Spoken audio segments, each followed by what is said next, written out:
MLA അനിയന്റെ മോളെ കാണാൻ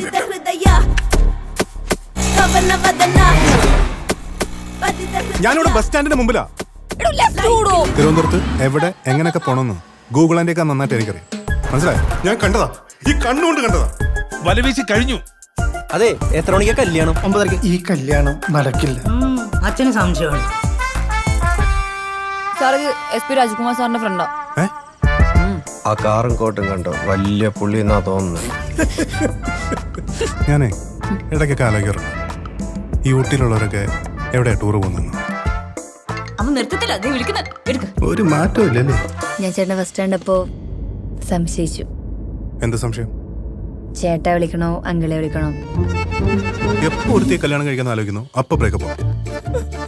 ഞാൻ എങ്ങോട്ടേലും പോവാൻ പോവാനി. അതാ നല്ലത്. ഇത് കഴിഞ്ഞ് എനിക്കൊരു സ്ഥലം വരെ പോകാനുള്ളത്. ഈ രാത്രിയില്ല. ഇതാരാ? അയ്യോ ദിവ്യ, തെറ്റിദ്ധരിക്കല്ലേ? ഇതങ്ങനെയല്ല. ഓക്കെ അല്ലേ? അല്ല, ഇങ്ങനെ ചെറിയ കാര്യത്തിനൊക്കെ കരഞ്ഞാ ഇനി വലുതൊക്കെ വരുമ്പോ എന്ത് ചെയ്യും? കരയാതെ പിന്നെ എന്ത് ചെയ്യാനാ? കരണേട്ടാ പോട്ടെ. എന്തോ നടത്തിದ್ದು ഇത്. എങ്ങനെയുണ്ട്? കുറച്ച് കണവയും പൊറോട്ടും കൂടെ മിക്സ് ചെയ്ത് അടിച്ചു നോക്കി. ആദ്യം കണ്ടപ്പോ നിങ്ങൾ തമ്മിൽ അത്ര മാച്ച് ഇല്ലാന്ന് തോന്നി, പക്ഷെ ഇപ്പൊ നോക്കുമ്പോ തെറ്റാണ്. എന്തിനാ ചിരിക്കുന്നു? ഞാൻ ചോദിച്ചില്ലല്ലോ ചേട്ടാ. ഒരു കല്യാണം കഴിക്കാൻ ഇത്രയൊക്കെ ആലോചിക്കണമെന്ന് എനിക്ക് അറിയില്ലായിരുന്നു ചേട്ടാ.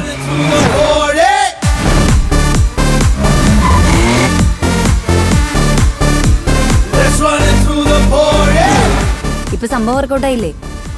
വർക്കൗട്ടായി. അതെ, ഇക്കാലത്തെ പിള്ളേരുടെ കാര്യമാണേ, ഒന്നും പറയാൻ പറ്റില്ല. അതുകൊണ്ടാ. ചേട്ടൻ മറ്റേ അമ്മ ഉണ്ടായി പോണം. അല്ല, ഈ കാലത്തെ പിള്ളേരെന്നൊക്കെ പറഞ്ഞോണ്ട് ചോദിച്ചു.